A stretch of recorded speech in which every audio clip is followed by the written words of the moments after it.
Imagine confrontar um rei e alterar o destino de toda uma nação. Parece impossível, não é? No entanto, há uma história em que uma mulher, em um mundo dominado pelo poder masculino, faz exatamente isso.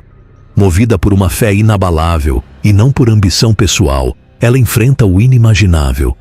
Contra todas as probabilidades, suas ações não só salvam seu povo, mas também redefinem o significado de poder.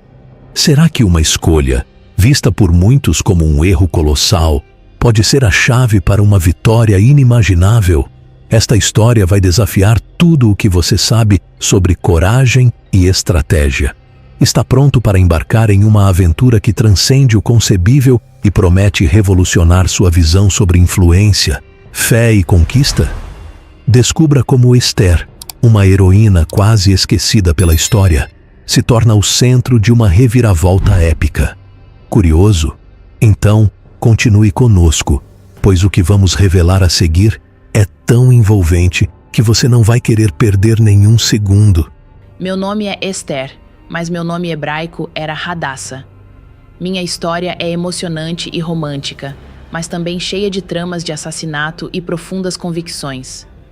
Minha jornada começou de maneira sombria, durante o exílio do meu povo. Na minha história, você não verá a terra prometida, pois fui levada para a terra de outro homem. Foi por isso que mudei meu nome de Hadassah para Esther. Não tínhamos um lugar para chamar de lar. O que você faria se não tivesse um lar? Como se sentiria? Minha situação piorou. Perdi meus pais. No entanto, encontrei uma luz de esperança ao ser acolhida por Mardoqueu, que vivia em Suzã. Mardoqueu, meu primo mais velho, tinha muita experiência e era um homem de fé, respeitando as coisas divinas assim como eu. Ele também era um exilado, levado de Jerusalém para a Babilônia por Nabucodonosor, o rei da Babilônia. Mardoqueu cuidou de mim como um pai. Tudo mudou durante um banquete, uma festa luxuosa no palácio do rei Xerxes, também conhecido como Assuero na Bíblia.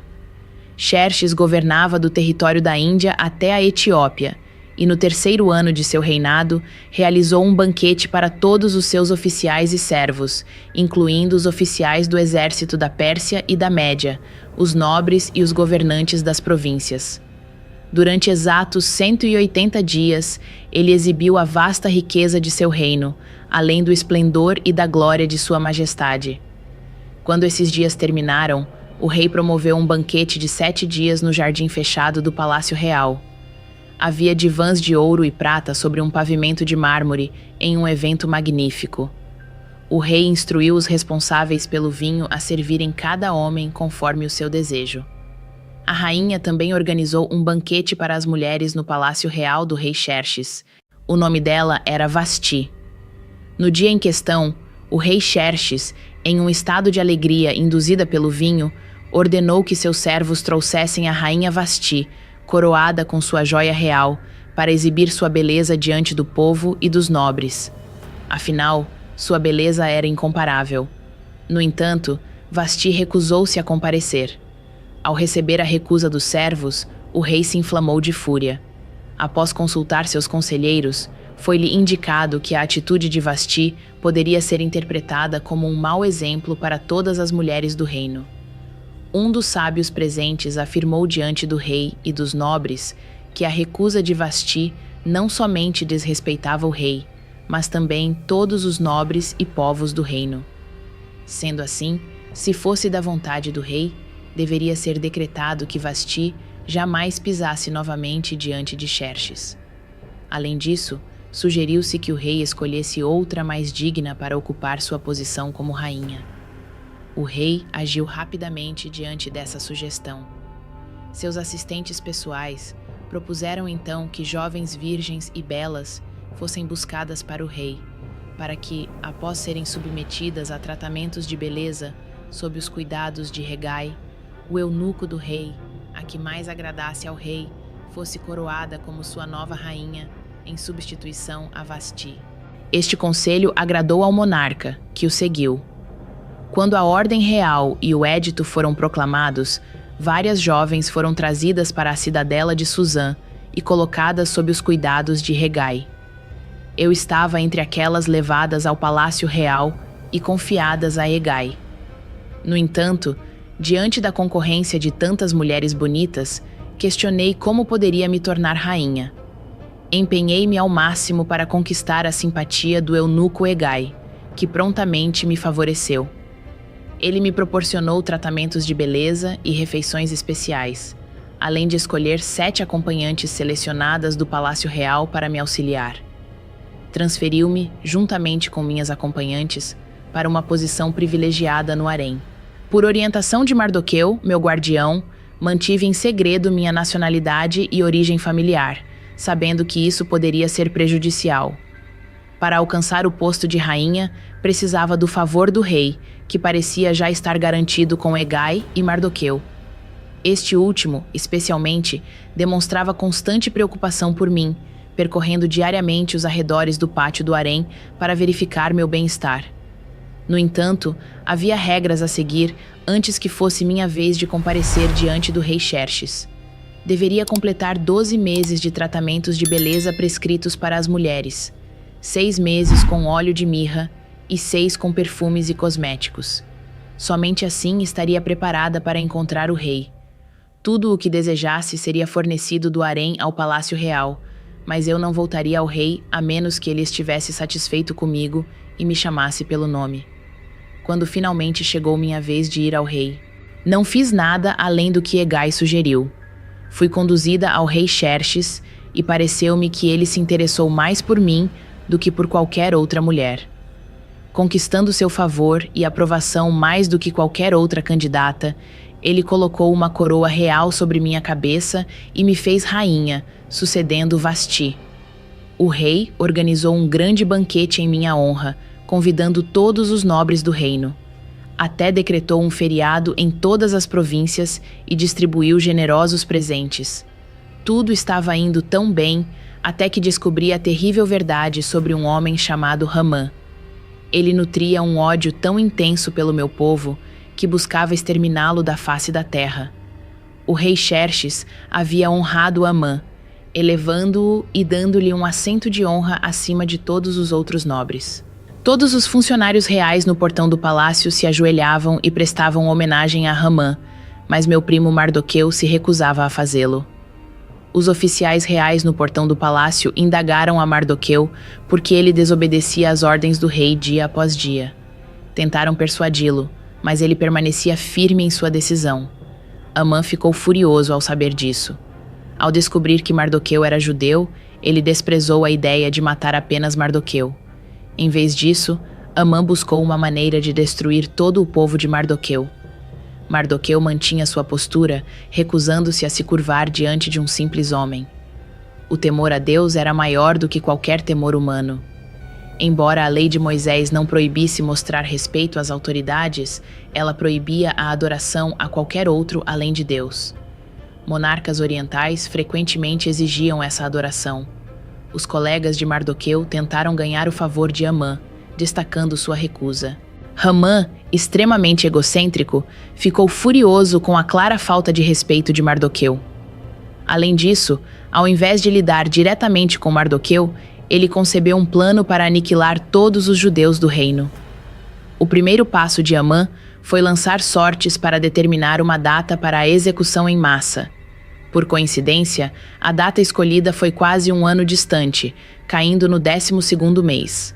Então, Hamã apresentou ao rei Xerxes um relatório inflamado sobre o povo de Mardoqueu, retratando-os como uma ameaça ao reino, e sugeriu a emissão de um decreto ordenando sua extinção.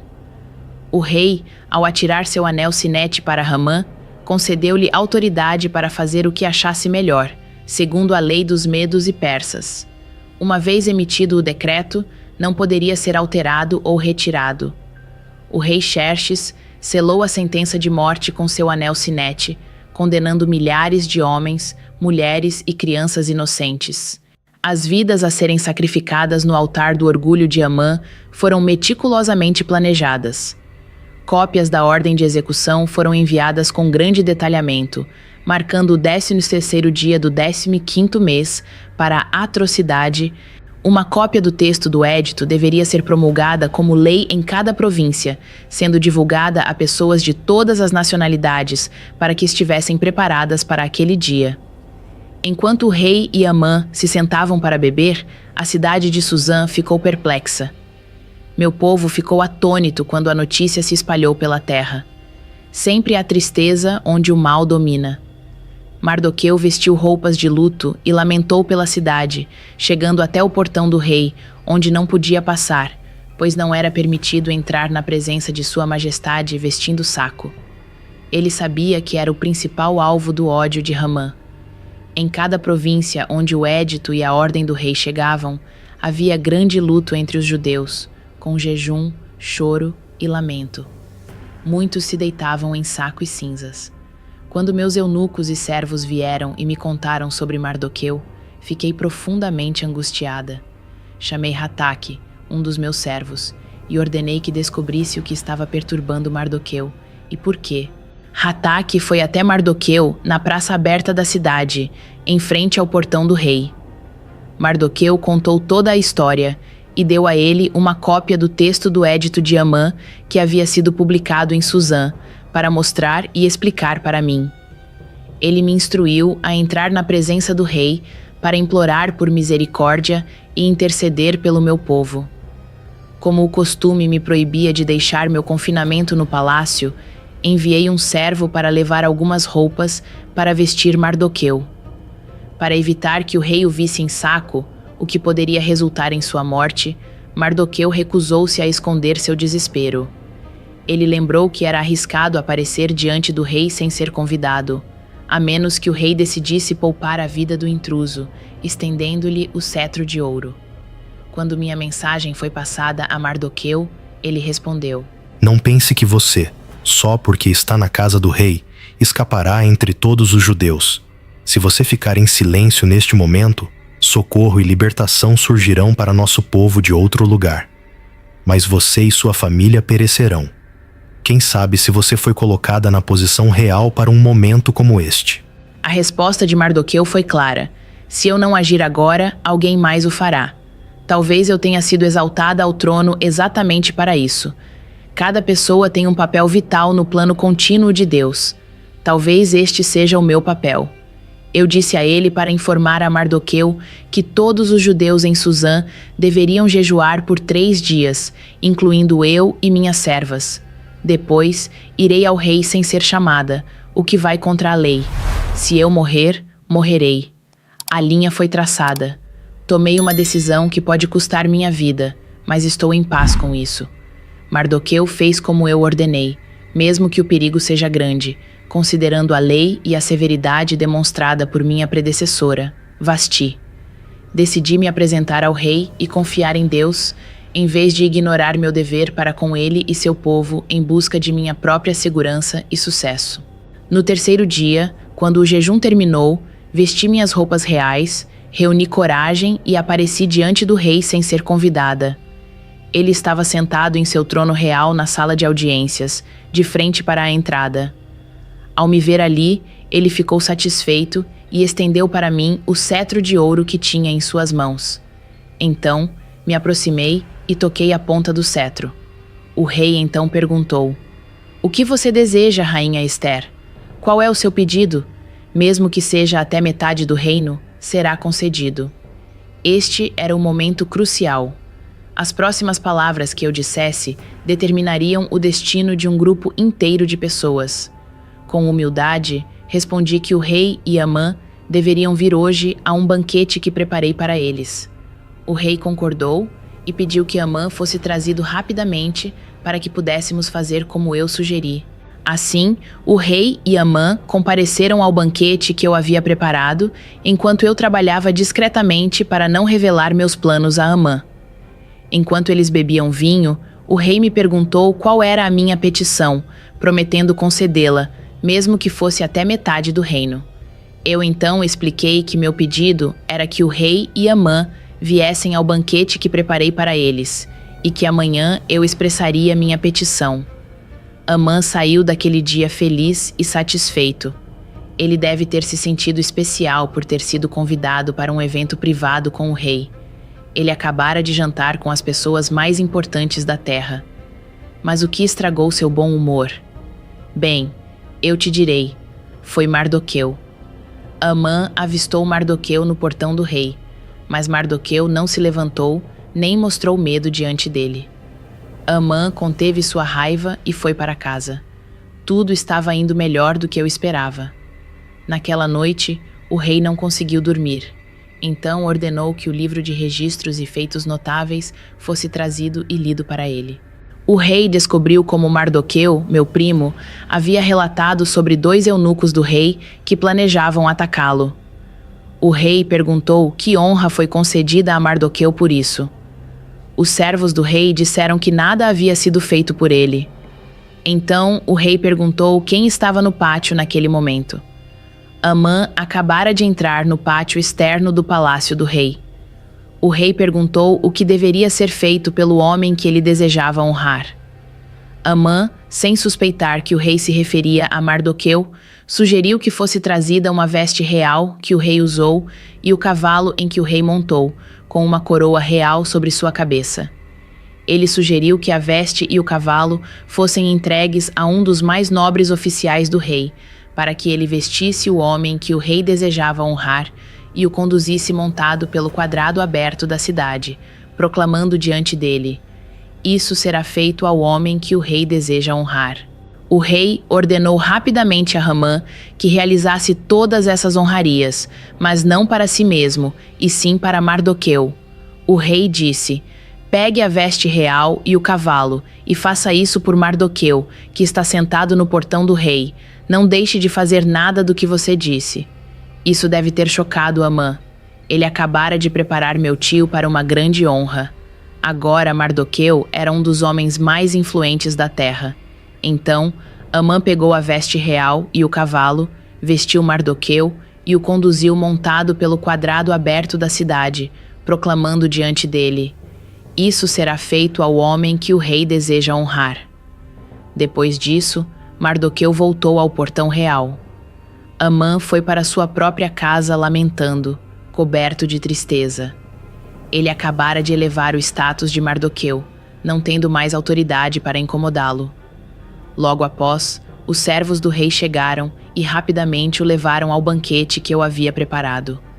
Este não foi o melhor dia para Amã. Então, o rei e Amã vieram ao meu banquete, e enquanto bebiam vinho no segundo dia, o rei me perguntou novamente: "Rainha Esther, qual é a sua petição? Será concedida. E qual é o seu pedido, mesmo que seja até metade do reino?" Então eu respondi: "Se eu encontrei favor aos seus olhos, majestade, e se for do seu agrado, conceda-me a minha vida. Esta é a minha solicitação. Poupe o meu povo. Este é o meu pedido, pois eu e meu povo fomos vendidos para sermos destruídos, mortos e aniquilados. Se apenas fôssemos vendidos como escravos, eu teria me calado, porque tal aflição não justificaria perturbar o rei." O rei Xerxes me perguntou quem é o responsável por isso. Eu respondi: "É um adversário e inimigo, Amã. Olhe para o rosto dele, estava aterrorizado." O rei levantou-se enfurecido, deixou seu vinho e saiu para o jardim do palácio. Mas Amã ficou para trás, implorando por sua vida, o que pode ter sido seu maior erro. O rei voltou da jardim do palácio para a sala de banquete, e Amã caiu no divã onde eu estava reclinada. O rei exclamou: "Ele até mesmo molestou a rainha enquanto ela estava comigo na casa." Assim que a palavra saiu da boca do rei, eles envolveram o rosto de Amã. Então, um dos servos do rei disse: "Há uma estaca de 50 cúbitos de altura erguida na casa de Amã." Ele a preparou para Mardoqueu, que falou em defesa do rei. Você consegue imaginar isso? Ele estava planejando se livrar do meu primo. Eu não precisei dizer nada. No entanto, o rei disse: "Empalhe Amã nela."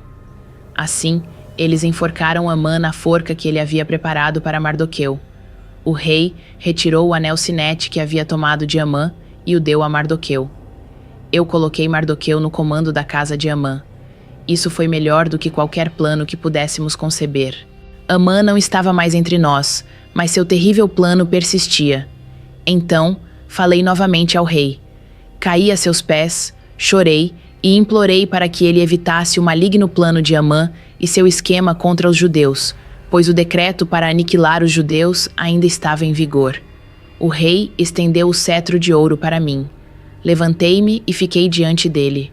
Então eu disse: se for do agrado do rei e se encontrei favor diante dele, e a questão for adequada aos seus olhos, que seja escrito para revogar as cartas tramadas por Amã, as quais ele escreveu para destruir os judeus em todas as províncias do reino. Como posso suportar ver a tragédia que acontecerá ao meu povo? Como posso ver a destruição dos meus parentes? O rei permitiu que Mardoqueu e eu escrevêssemos outro decreto, contrariando o primeiro.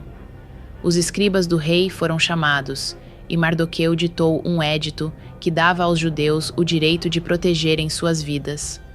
A nova lei foi levada rapidamente às partes mais distantes do reino, em velozes montarias reais.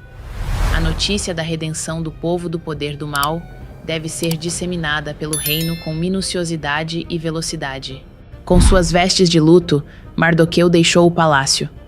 Meu povo ficou alegre ao ouvir os eventos súbitos, enquanto outros se encheram de temor, não querendo ser contados entre seus inimigos. Muitos gentios se converteram naquele tempo. Em cada província e cidade onde chegava o comando do rei e o seu decreto, os judeus celebravam com alegria e felicidade, pois temiam Mardoqueu, o segundo homem mais poderoso do reino. Mardoqueu era um verdadeiro patriota. Quando alcançou uma posição proeminente sob o rei, usou sua influência para beneficiar seu povo. Eu estava distante de casa, mas senti que Deus me colocou em uma posição de autoridade. Em uma sociedade que não compartilhava nossos valores, mantive meus princípios firmes. Conseguimos avançar significativamente em nossa fé. Minha posição de liderança foi reconhecida, e creio que foi para este momento que fui destinada. Embora estivesse em meio a pessoas com crenças diferentes, nunca me desviei de minhas convicções. Estava disposta a sacrificar minha vida por aquilo em que acreditava. Me chamo Esther, e esta é a história que tenho para contar. À medida que nossa jornada com Esther vai chegando ao fim, você viu como uma mulher comum se tornou uma líder poderosa, desafiando o poder com nada mais do que sua fé e sua esperteza. Mas essa história é só o começo. Cada episódio que a gente compartilha é uma chance de ver surpresas e aprender lições importantes. A gente acha que sabe tudo da história, mas cada revelação mexe com a gente de um jeito diferente. E pensa só, quantas outras histórias fortes e inspiradoras estão esperando aí. Seguindo a gente, você não só ajuda a gente a descobrir mais, mas também faz parte de uma comunidade que valoriza a coragem, inteligência e a força da galera. Não para por aí. Comenta, compartilha suas ideias e passa adiante essa inspiração. Cada curtida, cada compartilhamento ajuda a gente a trazer mais dessas histórias incríveis para você e para o mundo. E quando você se inscreve, garante seu lugar na fila da frente para descobrir o que vem por aí. Histórias que prometem emocionar, inspirar e transformar.